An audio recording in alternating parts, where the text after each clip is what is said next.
Hello, everyone, and welcome to Talk Nerdy. It's Monday, April 10th, and I'm your host, Cara Santa Maria. Now, before we get into our guest today, I want to thank all of you who make Talk Nerdy possible once again, because I do it all by my lonesome, and it is your generous support that allows me to offer the program every week for 100% free to download. That was not grammatically correct, but I am not going to edit it because I do not care. So it's because of you guys, because you may go to my website, carasantamaria.com, and click through to the PayPal portal to make a one-time donation. It's because you may visit patreon.com/talknerdy to support the show on an episodic basis. It's because you tell your friends and your family about the show. You talk about it on social media. You rate and review it on iTunes and on, what's it called for Androids? I'm not an Android user. Google Play, I think. That's the reason that I can keep doing this for you guys. So a couple of announcements. I think I might have said this last week, but I have a new shipment in of Charlie and the Tortoise, the wonderful children's book that was written by MJ Mouton. And I've got a bunch of signed copies from him, and I will also sign them myself to anyone you want to inscribe them to. They're available at my store at carasantamaria.com. So definitely check that out. And I want to thank those of you who supported the show this week in a really big way. Phil T. Bear, Timothy Glover, Pedro M. Rosario Barbosa, Christian Jeffrey, David Lacer, or Lace, I always screw that up, I'm sorry, David, Jeffrey Perez, Stuart Ogue, The Honorable Husband, Charles Payet, Jafe, Gabriel Felipe Jaramillo Gonzalez, Brian Holden, and last but certainly not least, Jeffrey Sewell. Thank you guys so much. All right, now this week, it's a really fun one. I'm very excited because I have on the show Dr. Marcus du Sautoy, and he is the Charles Simonyi Professor for the Public Understanding of Science at Oxford.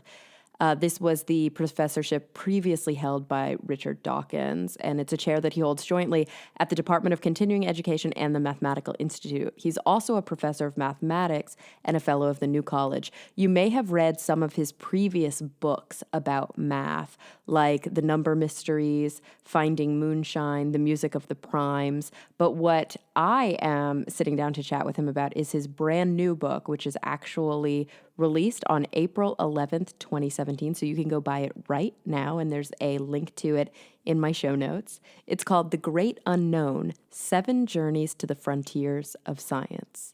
So without any further ado, here he is, Dr. Marcus du Sautoy. Marcus, thank you so much for joining me today. Pleasure. Are you offended if I call you Marcus, or would you rather I call you Dr. No, that's fine. You can call me Marcus, so that's good. That's what my students call me as well. So. Oh, gotcha. I was going to say, you're in one of those positions where, as an academic and a well-respected academic, you also have a very strong voice in public science communication. And so I'm assuming that you're quite used to people calling you by your first name. I am, and I think it's quite important. I mean, you're trying to create a connection with people, and if you produce some sort of formal title of professor, it immediately creates a kind of tension, I think. So, I'm trying to share my stories with people, and the best way to do that is on a very personal level. I appreciate that. A big topic of conversation on this podcast is science communication. Often I will interview scientists on the show, but I also interview individuals who are maybe in graduate school or maybe have left academia in order to pursue science communication as a career, in order to pursue it full time. And we talk about techniques and different strategies. And it is nice to hear somebody who has their foot so deeply in both pools speaking in that way. There is still an old guard, is there not, when it comes to being a bit buttoned up about talking about science in the public? I think that's beginning to break down, actually. And I think many scientists realize that it's absolutely essential that we communicate science to the public, because we live in such a scientific age that if the public don't understand the science, they can't make the decisions about how they want to use it. So also we depend on another generation coming to solve all the problems we can't solve. And I think every scientist has a story about somebody who excited them about science. And so I think it's behoving on us as scientists to carry on communicating our stories, not just to our fellow scientists, which is kind of easy, but to society in general. Oh, definitely, definitely. And I'm wondering if you think, I'm not sure how much time you've spent here in the States, but if you think that there is a cultural difference or maybe a difference in the speed at which academia is catching up to understanding the need for public understanding of science between the UK and America. I think there is a little bit. I think the UK was quite quick onto this, partly because our hand was forced around the turn of the millennium. There were a lot of scare stories here in the UK which put the focus on science, and there was a big report in the House of Lords, trying to understand, well, why are people so scared of science? And the realization was that there just was not any dialogue going on, that scientists didn't realize that actually it's part of their job, not just to make discoveries, but to communicate those discoveries to the public so that they can have an informed, they're not disenfranchised from the debate because they don't understand the science. And I think actually, my professorship, I'm the Simonyi Professor for the Public Understanding of Science at the University of Oxford. This is a position that was set up in the mid-90s, and I think that was a very far-sighted idea, both of Charles Simonyi and also of Oxford University, to realise we need a professor who's going to actually communicate science to the public. So I think that our hand was forced a little bit because of all of these kind of scare stories, this House of Lords report. And the result was there was much more encouragement of scientists to actually get engaged. Yeah, I think that is really forward thinking of Oxford. We're starting to see some of that happening here in the States. I do think that there's still a little bit of pushback from some of the more kind of ivory tower sort of Ivy League institutions. But to be fair, there are big movements happening, I think, on every college campus to embrace the public understanding of science more. And of course, in both of our countries right now, sort of more than ever, I think we're realizing how important this is.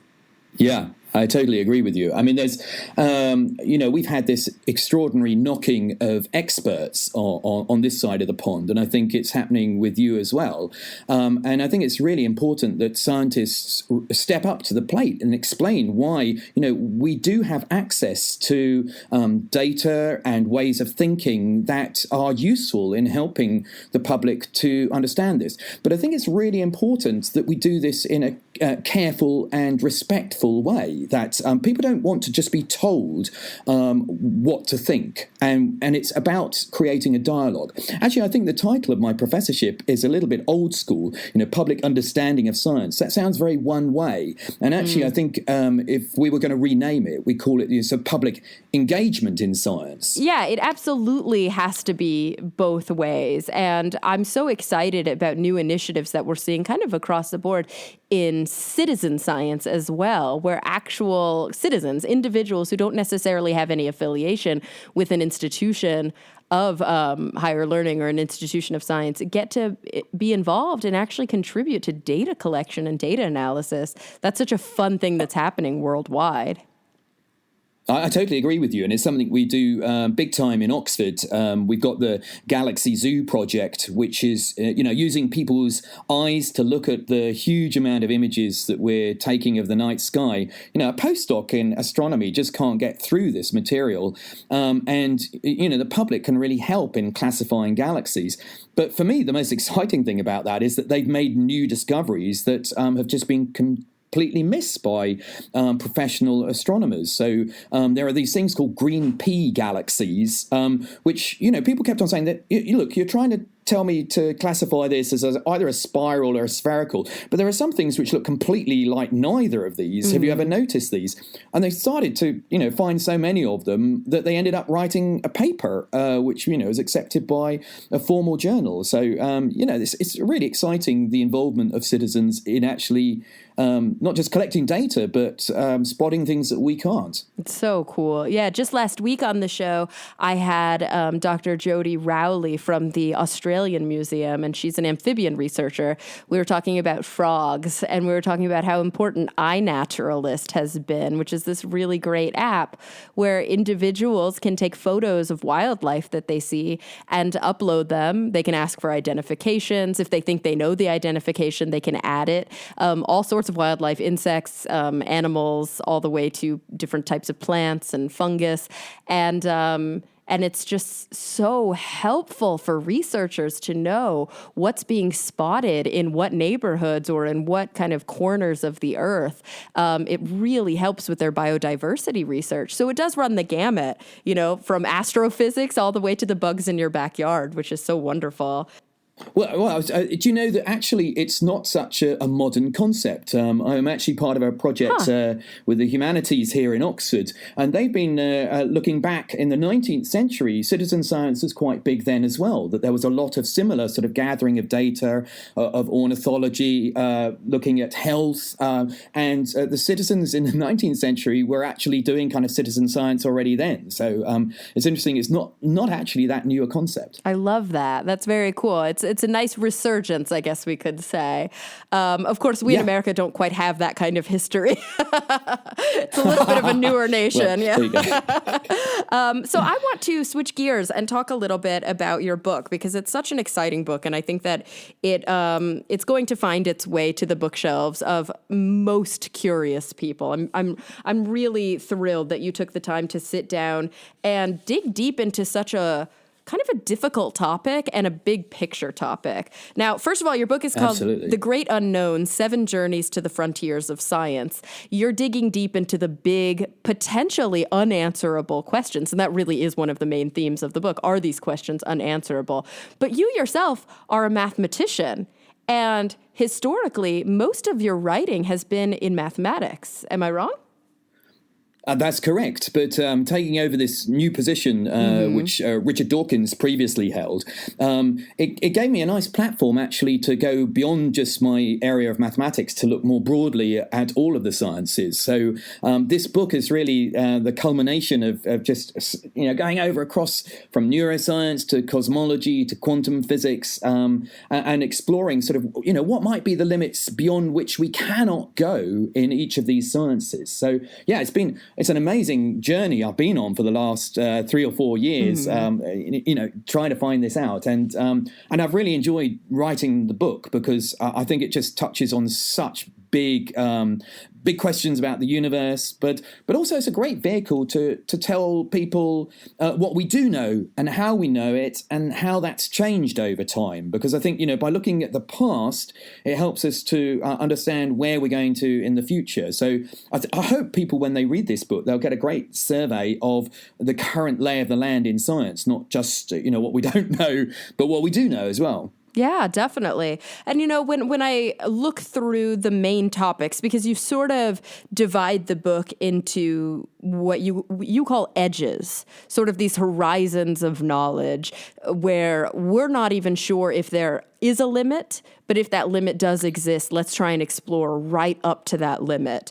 Many of these are sort of fundamental to the language of math and fundamental to the nature of the universe. So they tend to exist in the realm of physics, but some of them do dive into even neuroscience. Your 6th edge is consciousness, and this is my field, not consciousness per se, but neuroscience. And so this one particularly fascinates me because many a late night argument around the poker table, comes back to these questions of, will we ever be able to, create consciousness at a computational level or in the laboratory? And it really does speak to a lot of these big picture questions.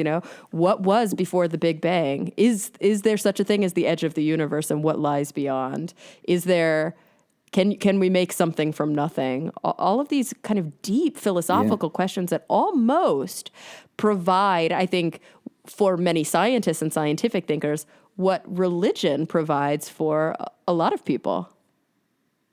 I think, these are the big questions. I mean, I think you've really hit the nail on the head there. These are why there's such a close connection often between science and religion is because these are the big questions that everyone is going for. And, we're trying to understand scientifically whether we can capture, what it means to be conscious. Why, when you put a load of stuff together, like a load of atoms, does it suddenly have a sense of itself? That's absolutely amazing. And, the idea of time, was there there a beginning, or is it infinite in both directions? So I think these are just like the big questions that we all spend, when we finish playing our poker and late into the night. I think these are the questions that we love talking about. Absolutely. And I mean, you could not have chosen a more relevant time to publish this book. That was a surprise. I know. I'm assuming it wasn't planned, but oh goodness, oh golly. So this book is actually going to be released on April 11th, 2017. I'm assuming you can probably pre-order as of today. Actually, this episode, we're time traveling a little bit. This episode is going to air on April 10th. So tomorrow, you guys, you'll be able to get this book in your hand. Wow, how exciting. So I recommend going out and reaching out for it right now. So when you sat down to figure out what these edges were going to be, was that even your process? Did you sit and say, I want to talk about the biggest, most unanswered questions in science. What are they? And just brainstorm a list and eventually come up with these 7? Or have they been on your mind, for years and years and years, and finally you were busting with it and you just had to write them down?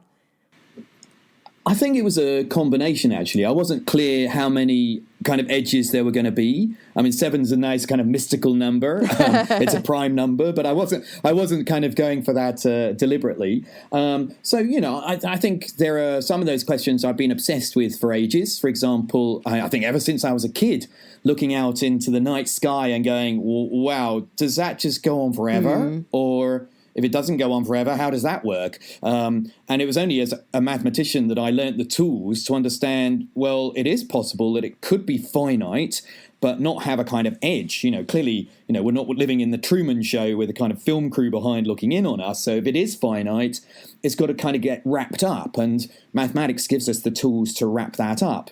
So I think, I've been obsessed ever since I was a kid about is this universe infinite or not? But what I didn't realize is kind of the things that I sort of discovered on my journey writing this book were things like, there's this cosmic horizon. Well, I knew that because, information travels at the speed of light. Ever since the Big Bang, that's 13.8 billion years ago, there's a finite amount of information that could have reached us. But what I didn't realize, and I learned through writing this book, was because of the accelerating expansion of the universe, rather than us receiving more information, we're actually receiving less information because things are getting pushed over this cosmic horizon faster than it's expanding. So we're in this kind of weird situation that actually all the other galaxies except for our own will eventually get pushed over this horizon, and we will never receive information about those. So if we become conscious and started doing astronomy then, we would have a very different model of the universe with just our galaxy in the middle of a just massive void and nothing else. So it's been a kind of interesting journey. Some things I kind of knew would be part of this, and other things were a real sort of learning curve. And that's what I've tried to share in the way I wrote this book, is to take people on that journey of discovery that I've been on myself. I love that. Oftentimes when I think about different fields of science, different focuses, I think of them in kind of a tiered system. I'm not sure if it's the most appropriate way to think about it, but there are things that are quite fundamental to investigating, interrogating nature in order to understand it. As we know, science is a process. We talk about this a lot on the show. Science is a process. It's a method. We really should be thinking about it in that way instead of thinking about it as a body of knowledge or as, things you can write down in a textbook. But of course, practitioners of science have specific areas that they focus in. And when I think about some of the most fundamental aspects of science, I think of language, and I think of mathematics in many ways as the language of science. It sort of underlies everything. Once you build upon that, then you can get into these fundamental conversations about the nature of matter. You can get into understanding what's happening at the quantum level, and then maybe even beyond that, we can start talking about more classical Newtonian physics, what's happening when we talk about the very, the human level of understanding, not necessarily the very small or the very large, and what we think of as kind of quantum weirdness. Then you get into these classical Newtonian physics, and then beyond that, you start to build, and you see chemistry, and you see biology, and you see human biology, and you see the brain, and you understand consciousness, and they really do build. Did you kind of choose that sort of model for the book? Well, I think that's a really relevant to this whole thing, because that idea of the tiered nature of science, I think, is really important. And actually is one of the reasons it's quite difficult sometimes for us to talk across the sciences, because when you talk to a biologist, they have a very different language to me as a mathematician, and they need that language to navigate the kind of the mess. I mean, I actually think maths is much simpler than biology because, we can be very clear and explicit with things. But there's this kind of, I think most scientists are kind of reductionist at heart. We know it all comes down maybe to a quantum wave function, but actually that's not the wrong language, for example, to explain the migration of a flock of birds. Yeah, sure, it's controlled by Schrodinger's wave equation, but that ain't the right language to talk about that. So I think we have these kind of layers of language. But another really interesting theme that is coming up a lot in science and came up a lot in this book is this idea of emergent phenomena. When is something actually genuinely new in this tier, which sort of can't be reduced to something in the lower tiers? And I would say, of course, consciousness is one of the very interesting ideas for an emergent phenomena that, it's very hard to be reductionist maybe about consciousness. The time chapter, again, that was one that had some kind of interesting, shocking revelations for me as well, that maybe time isn't as fundamental as we think it is. It's sort of one of the basic ingredients in doing, physics. There's the direction of time and dimensions of space. But maybe time should also be regarded as a kind of emergent phenomena, almost growing out of our the fact that we don't know it all, and the sort of quality of time actually has a very similar sort of feel to our kind of lack of complete knowledge, weirdly. So I think that's something which we still don't quite understand. Is are there genuinely new things in these tiers which can't be easily reduced? Yeah, I love that. And you know what? I do think it's also important to make a distinction. I've had Sean Carroll on the show before, and of course, the physicist, not the biologist. And of course, he's written at length about time and about the arrow of time. And I think it's so important to make the distinction oftentimes, just because something is an emergent phenomenon, meaning, as you said, kind of the whole is greater than the sum of its parts. It's not always easy to just reduce it down. There's kind of a gestalt quality to it. That doesn't mean that it's not a real phenomenon. I think sometimes when people hear about these things, consciousness or time as emergent phenomena, they might get a little bit mistaken, or they might get confused and make the assumption that it's something that mankind invented, that it's something that's actually not fundamental to nature. But that's two different ways of thinking about these phenomena, and they are real. Consciousness is a real thing. Time is a real thing. It's just something that's not easy to break down into its component parts. And that's not always an easy thing to sit with, I think, because it feels so, if even the scientists don't fully understand it, it can cause a bit of unease for a lot of people. I do think something that's so fundamental to the human experience is control.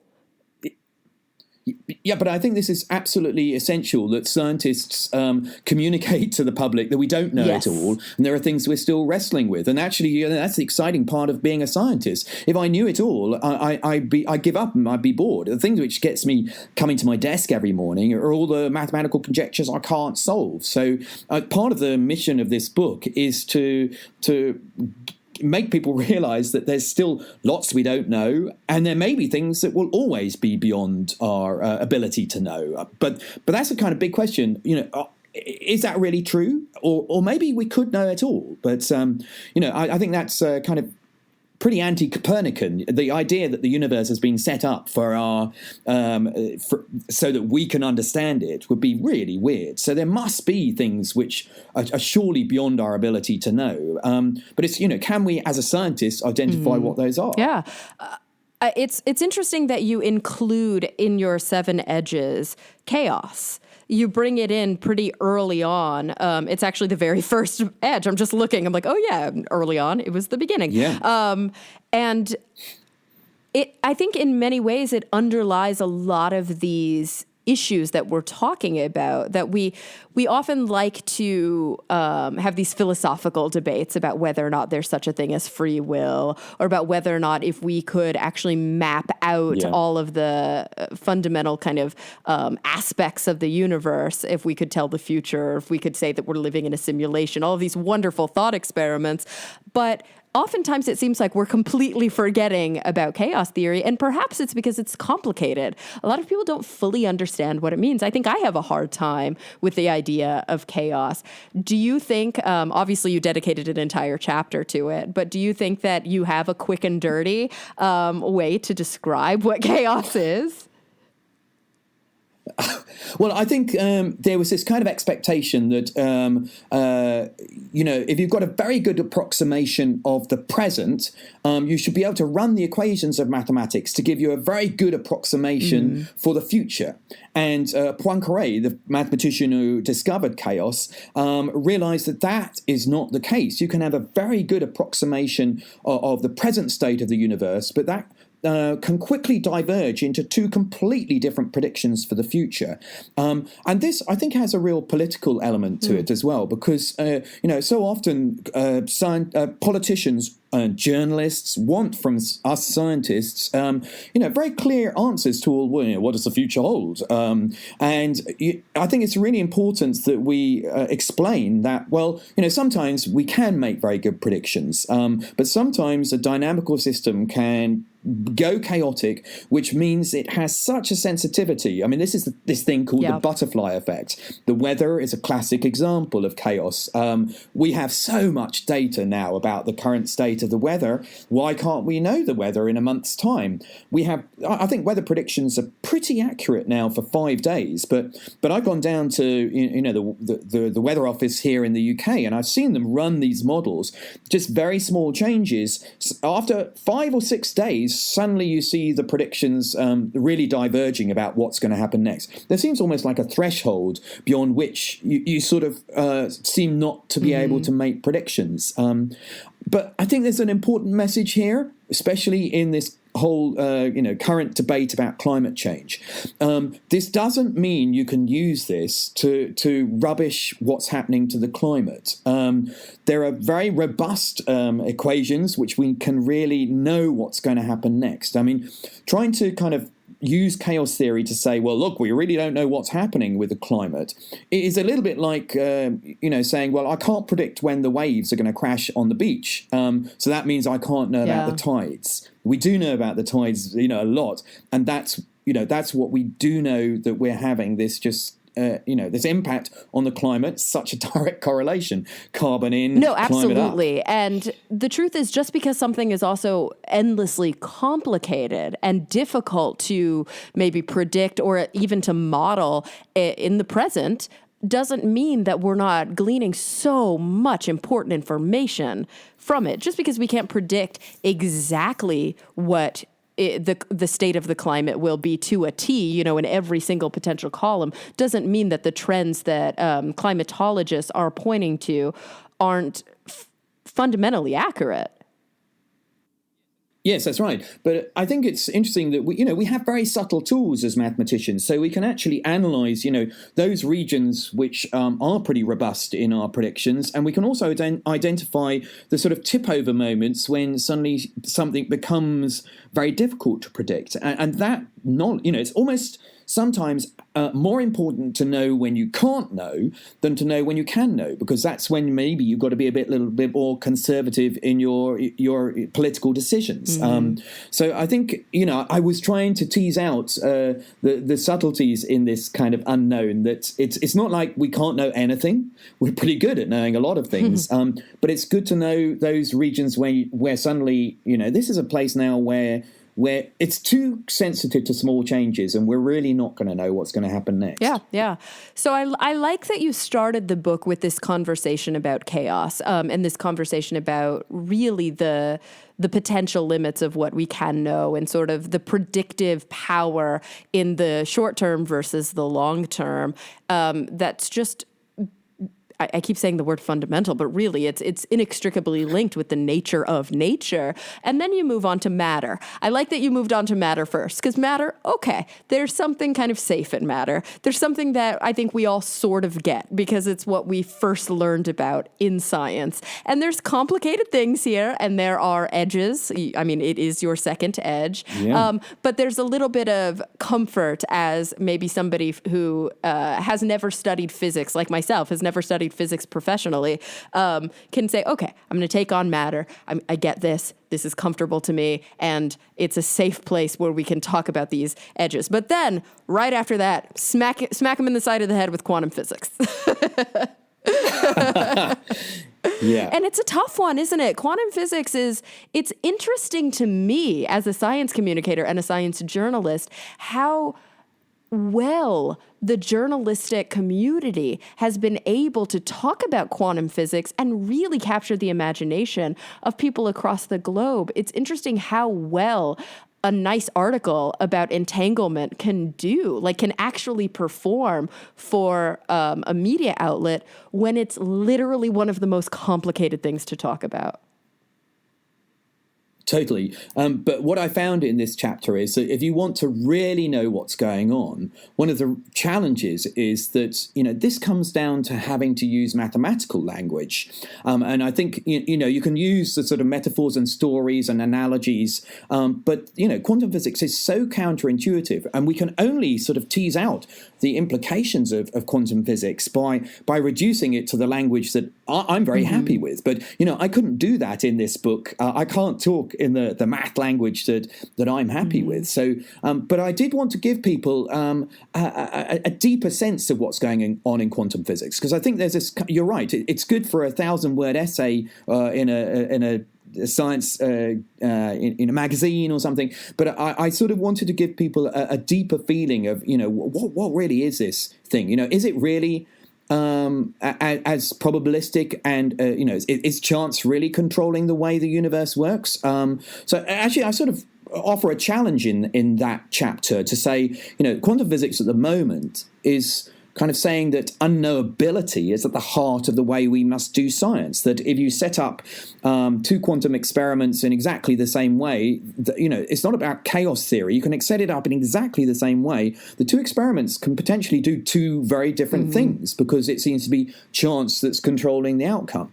Now, is that genuinely what's going on, or is there a mechanism at work that we haven't discovered yet? Yeah, these stories of entanglement show us it's a very bizarre kind of mechanism. If it does exist, it's not localized. It must be kind of across the whole universe. But I think that quantum physicists have slightly given up because it works so well that they're just quite happy with these tools. And I think that we're ready for another revolution in this area, which might completely change how that chapter will be written in some decades' time. Yeah, it is true that we, in so many ways, I mean, we're very lucky that historically we've had brilliant science communicators, even in a time when maybe it wasn't in vogue to do SciComm, like, the Carl Sagans of the world, which was he was maybe more of a physics generalist and a cosmologist. But Richard Feynman, for example, I don't think that we would have the fascination, the interest, the understanding, even at the most basic level that we have about quantum mechanics if it weren't for Richard Feynman. Yeah, and people like George Gamow as well. I mean, I read some of his books. He wrote these lovely books, Mr. Tompkins in paperback, and Wonderland as well, which talks about a guy who goes to physics lectures, he falls asleep, and then he dreams he's in a world where, for example, the speed of light is 30 miles an hour. And and through those stories, this, he's a top ranking physicist, but he took the time to try and engage the public in these extraordinary stories about science. So, you know what? I think, mathematics has suffered from not having these people. And we're way behind. You say quantum physics, people don't freak out. If you say the Riemann hypothesis, people are kind of like, whoa, what's that? And so I think that, in mathematics, we're lagging behind in having told our stories and excited the public about it. So, it'd be great if I think we're in a nice time when there are more and more people in maths actually coming out of our little ivory towers and saying, hey, we got good stories too. It's true. It's one of the toughest things I've found when I worked as a more general assignment science journalist. It was one of the toughest things I found to write about. It's very easy to write about some sort of new exotic state of matter. It's very easy to write about a dinosaur discovery. It's incredibly easy to write about health, anything with food or sex. People eat that up, but it's very difficult. I found math, and of course, as we say math, you say maths, and chemistry were often the most difficult, especially when we talk about basic chemistry and not applied chemistry. Some of the most difficult things. And there have been some people who found really brilliant niches. There's I had him on the show recently, the mathemagician, who uses these great tricks in math to help you do shortcut mental math. And that's sort of like news you can Arthur use, Benjamin. and I think that appeals to people. But sometimes just talking about the language of math is tough. It's like doing a lecture on Spanish, but the people that you're talking to don't know anything about Spanish. Yeah, but the thing with Spanish, at least there's a kind of direct correlation of translation you can do. And I think this is, with mathematics, and that's the other thing with the other sciences, there are tangible things that you can show them, beautiful pictures of the night sky or the Large Hadron Collider. I mean, not that everyone's ever seen a quark, but at least they kind of get that you're smashing these things together. And but mathematics is so much, it's like another universe, a universe of the mind, and that's quite hard to show people. Which is why I think actually radio, for example, is a lovely place to talk about mathematics, because you can kind of summon up the idea of a shape in 4 dimensions, and nobody's getting worried about seeing it because it's on the radio. But when I first started doing television with the BBC, their big question was, but what are our viewers going to see? What are you going to show them? And that was, I think, a real challenge that we had to fight to find ways to kind of give the mathematical abstract ideas something visual so people could hold on to. And sometimes, it's interesting because I think it's important to kind of flex that muscle, right? And when we talk about these things in an audio format, to be able to start creatively envisioning these things, I think there's a need for us to be able to do it. It's why many IQ tests test things like spatial manipulation. You'll have an IQ test where there will be a shape, and then you're supposed to rotate it in your mind and pick which is the appropriate thing. Yeah. Or I love the ones where it's a piece of paper that's been folded a certain way and then hole punched. And now what does it look like if I unfold it? It's not intuitive for individuals. There's an innate skill that we have, but it's one that we have to practice, and we don't often practice that skill. So I appreciate, like you said, the auditory format in allowing your kind of mind's eye to develop and to create for you.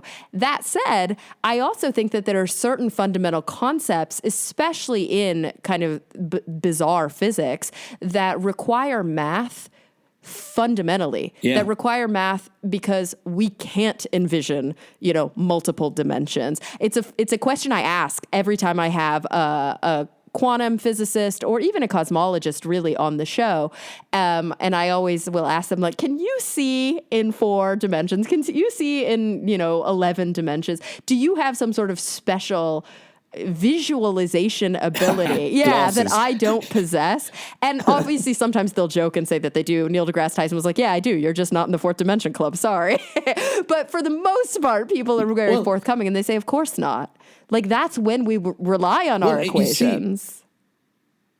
Absolutely. I mean, that is my set of glasses to look into these spaces which don't have a physical reality. I mean, in my mathematical research, I study symmetry, and I'm constantly creating new symmetrical objects in very high dimensional space. And obviously, I don't have a geometry that I can use to kind of explore that. I have to use the equations of mathematics, and that, after a while, does feel like you're seeing these objects, because you immerse yourself so much in this language that the equations you have on the page start to give you a real visceral feeling of seeing those things, although clearly it's true, and I think this is why when I teach science communication and I talk about kind of the top 5 things to know when you're communicating science, my number 1 is always, of course, to know your audience. You don't want to speak to a room of adults the way you would speak to a child, and you don't want to speak to a room of conservatives the way you might speak to progressives. You need to understand where they are and meet them where they are. But the second thing I always teach is to never underestimate the intelligence of your audience, but always underestimate their vocabulary, because everybody can think at the same level. Like, even the most erudite professor who has spent their entire life dedicated to something does not have special skills of intellect that the most basic individual person doesn't. They just have more tools. They've just been able to learn the language and to immerse themselves, and they have a much larger toolbox to be able to communicate and understand these things. So it's up to us as science communicators to translate this very narrow lexicon, or this very narrow way that we look at things, into the language that the public speaks. And that is not always easy. That's why we often rely on analogy. So it's not always perfect, but I think sometimes close enough is still good, because that helps get the point across. I love that. I think you're absolutely on the nail there. And, one of my heroes mathematically is German mathematician David Hilbert, who made this great speech at the beginning of the 20th century. He set out 23 great unsolved problems for mathematicians to work on. But he also offered a challenge. He said, I don't think you can say you genuinely understand something until you can explain it to the man or the woman on the street. And I think very often scientists will use language to mask their own understanding. And I found as a scientist that my work in trying to communicate my ideas has genuinely helped me to understand the science that I'm engaged in. My first book, The Music of the Primes, I wrote about the Riemann hypothesis. I don't think I ever really realized the significance of that problem until I tried to explain why it was so important to somebody who didn't have this kind of technical background. So, and I totally agree with you.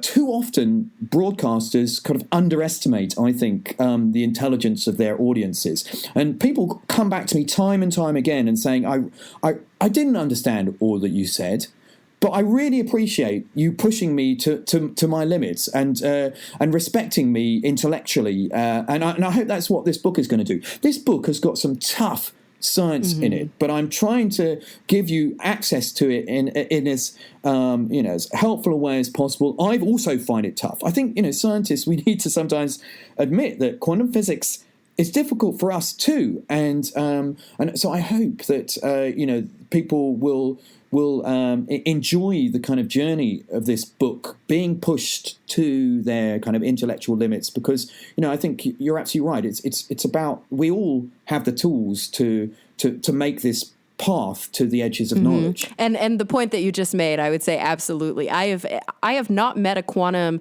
physicist yet, and I have met many quantum physicists, which is a strange thing to be able to say, but I live so incredibly close to Caltech, and so many of my dearest friends are Caltech alum or professors. It's my world. So I meet all of these brilliant physicists all the time, and I have never met a quantum physicist who's like, oh yeah, I totally get it. They're like, no, it's just as hard for me. I don't understand all of this stuff. We're kind of figuring it out as we go along. Yeah, there's a lot of unknowns there.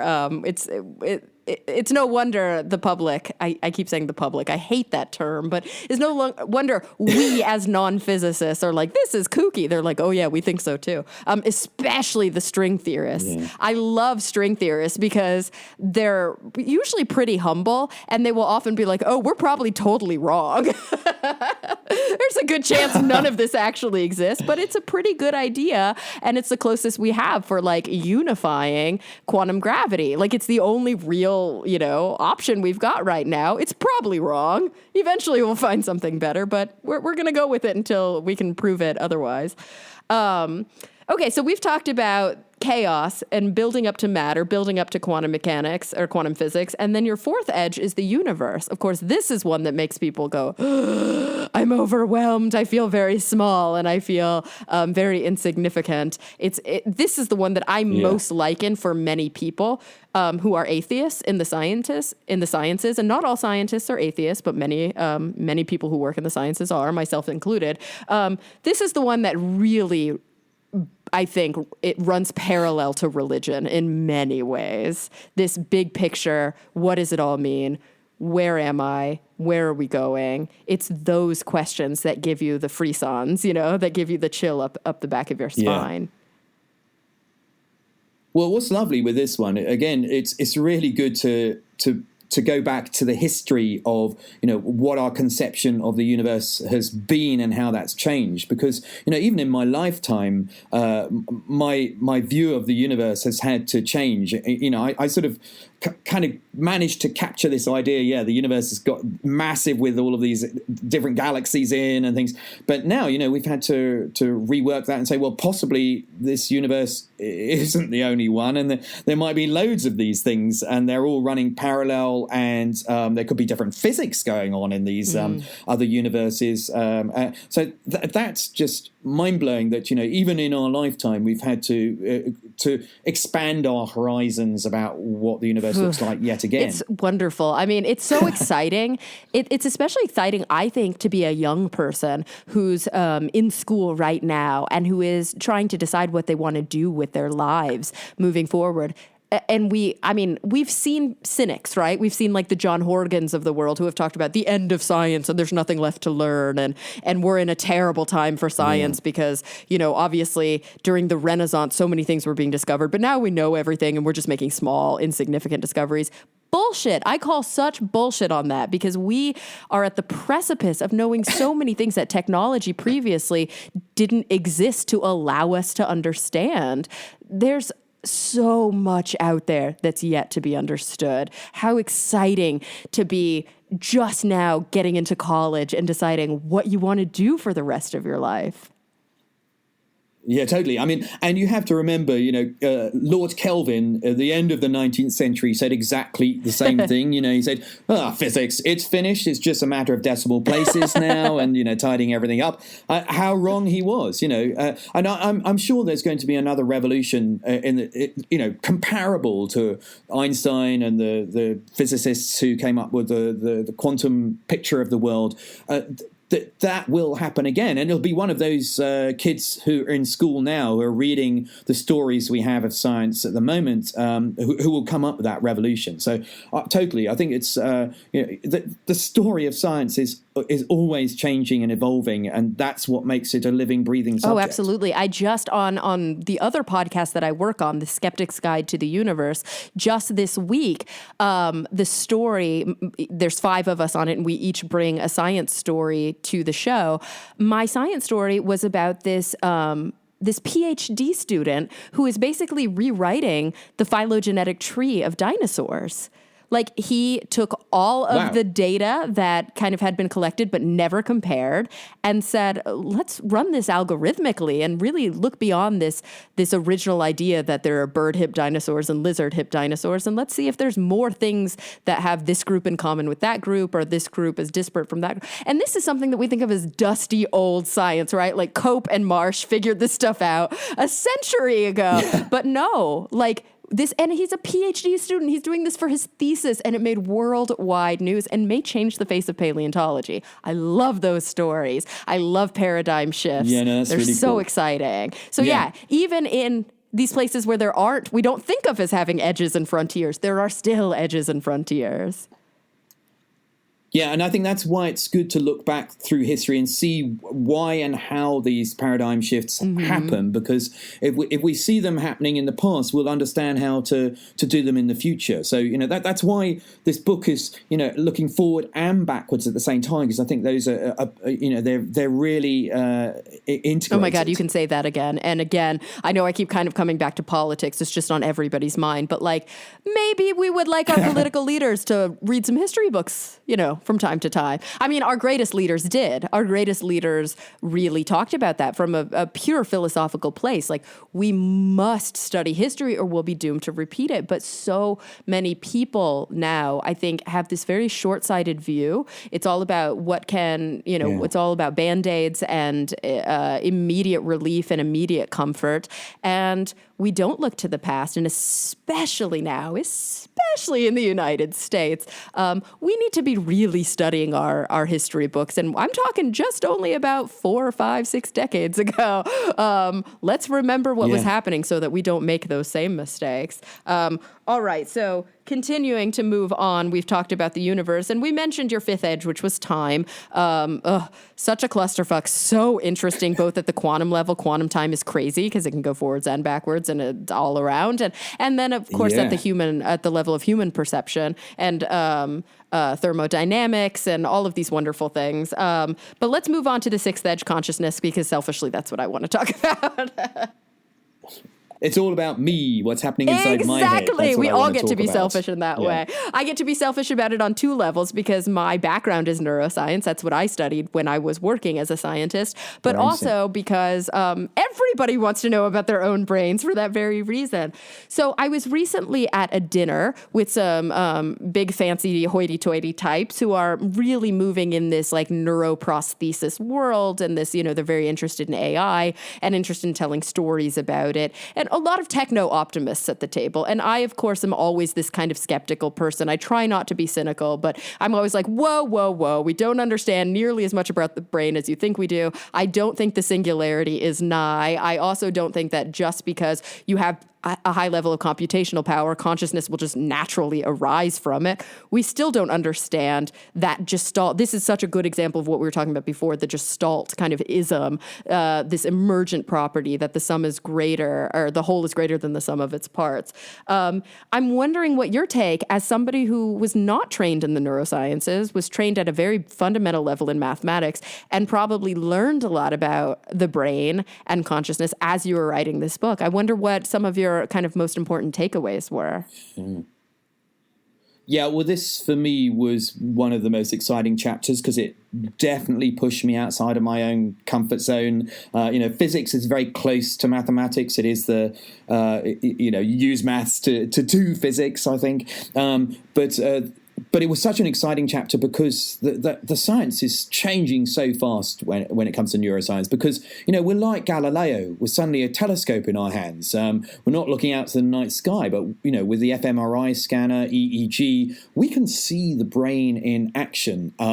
And so it was a really exciting journey. But for me, the biggest revelation was that mathematics is still hiding underneath all of this, because what I thought was the most exciting kind of new insights into consciousness are the science that Giulio Tononi is doing about the nature of sleep. Because as a mathematician, when I want to understand something, quite often the best way is to look at when something isn't that. So if you want to understand the brain, what's making it conscious? Well, let's look at what the change is when it becomes unconscious, when it goes into stage 4 sleep where there's nothing conscious going on. And before, how could you sort of explore the brain when it's asleep? But now with things like transcranial magnetic stimulation, we can kind of switch on neurons when you're asleep and see the different kind of nature of the network. And Giulio Tononi's come up with this, what I must love it because it's a mathematical equation for consciousness. It's a coefficient. He calls it phi, and it measures the kind of integrated and feedback nature of a network, which he can see is what's happening in the awake conscious brain and is sort of disappearing during the sleeping brain's activity. And so maybe consciousness, what makes me, can be reduced again to sort of a mathematical property of the network in our brain. Who knows? But for me, that was just a really exciting piece of research that I love talking about in this book. Yeah, that's fascinating. I have to ask as an aside, have you ever done TMS? Yeah, I took part in this experiment, this sleep experiment. So they had me in the lab in Madison, and they zapped me while I was awake, and then I had to try and fall asleep. But I'm an incredibly light sleeper, I could tell this person was coming up on me, about to zap me again, and I never got past a kind of fitful stage 1 sleep. So they had to show me the data if somebody was quite happy to fall asleep and have their brains I can't imagine. I mean, I did TMS once when I was also doing TDCS, transcranial direct current stimulation.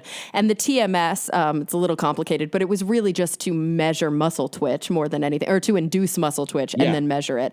And so they were able to zap me in my brain in order to make my finger twitch. And it happens involuntarily. They zap you in the brain, your finger twitches. And when I had that TMS paddle up against my head and they had mapped it exactly where it needed to be, and then they pulled that trigger, I mean, it feels like you're getting flicked in the head. It's a crazy feeling. Yeah, you can use that actually to disrupt your kind of ability to do maths, which is what slightly freaks me out. So you can make yourself dyscalculic by sort of just confusing that area of the brain. But I was a bit freaked out because they tried to make my finger flick, and they zapped where they thought it should happen, and nothing happened. And they go, "Oh, that's a bit weird. We'll have to dial it up a bit more." And they dialed this thing up, tried to do it again, nothing happened. And I kept on seeing them turning the dial more and more. I think hold on, this is ridiculous. I'm about to fry or something. And then they said, I said, well, why isn't my finger going? And they said, well, maybe your brain actually, maybe there are more folds in your brain, which I quite liked because I think Einstein had quite a foldy brain.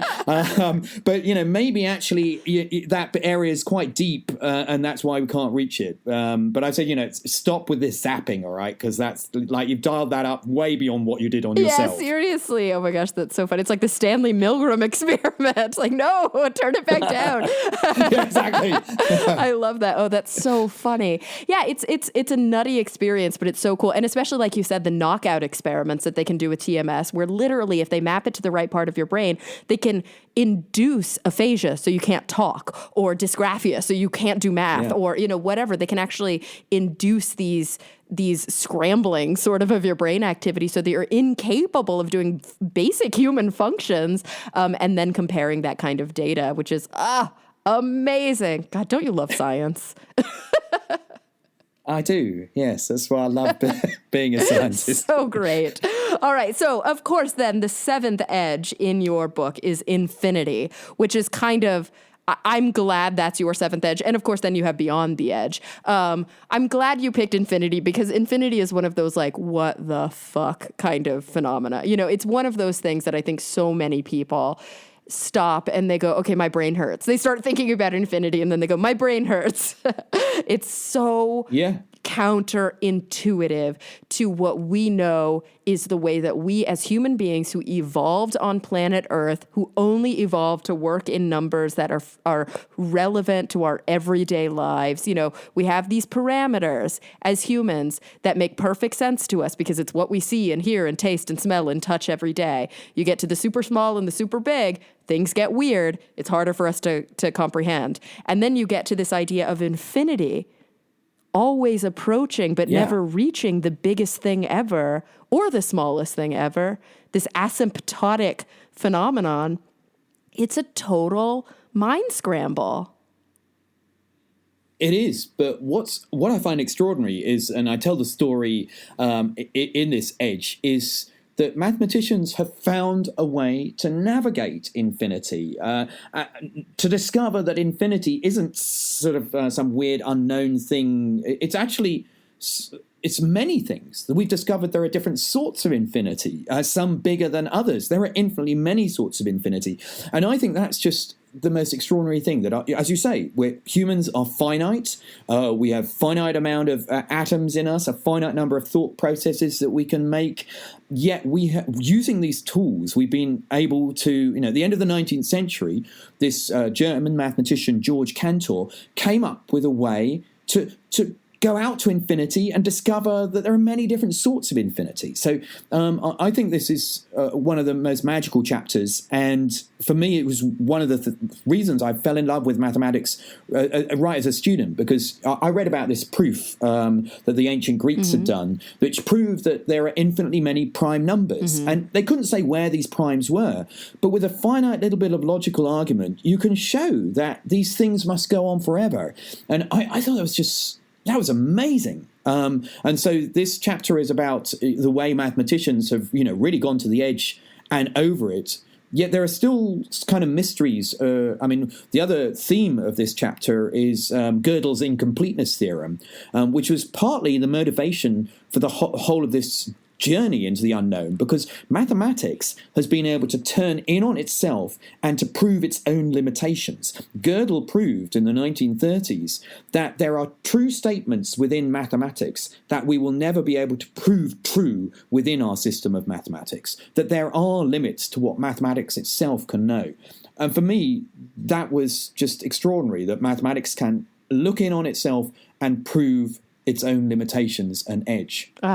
It's beautiful in a way, and it really does, you're right, bring everything full circle, and it brings it back to your fundamental passion, to your love, back to that language that's so important for basing the whole of science upon. It's starting with something very simple and taking it to its most extreme place. I just think that's absolutely beautiful. Marcus, I have to say that this has been one of the most fun conversations I've had on Talk Nerdy in a long time. I am honored that you took the time to chat with us. And guys, if you aren't up to speed on Marcus's work. Obviously, he's written many books about math, but he's also, look up his TED Talks, look up a lot of the cool work that he's done in television, actually, in the UK. Here in America, we don't often get exposed to that. And so there may be some individuals who haven't been able to see all the amazing work. But, we do have the internet now, so you can look those things up. But Marcus, I want to ask you, before we go, can I ask you the same two questions that I ask all of my guests in order to close out the podcast? They're very big picture questions. I think that's what you're good at, though. I'm sure you were primed for that. Yeah, well, we've gone for some pretty big ones over the hour. It's true. All right, so here we go. I generally ask them in this order so that we don't end on a really depressing note. So the first question I'm going to ask is, when you think about the future, in whatever context, that matters to you. It can be your very personal future, the future of your family, the future of your field, or the future of the world at large, the future of the universe even. Number one, what is the thing that worries you the most, that keeps you up the most at night, and that really preoccupies you? But then on the flip side of that, the second question is, what are you most hopeful and excited and optimistic about? I think it's probably an answer that many people have given, but the fact that we're just messing up our environment so much, such that we might, what if we are the only conscious entities in this universe, and that we actually blow it and there's nothing left to experience, what it feels like to be in this universe. I don't believe that. I think there will be other conscious beings across the universe. In fact, consciousness probably, the universe itself has a kind of consciousness, if you measure it with Giulio Tononi's kind of measure. But, it is, we have such a valuable thing here, and we're making such a mess of it. And I thought we're going in the right direction, and now we seem to be turning back. So that for me is very frightening. Yeah. And then something optimistic about the future. Yeah.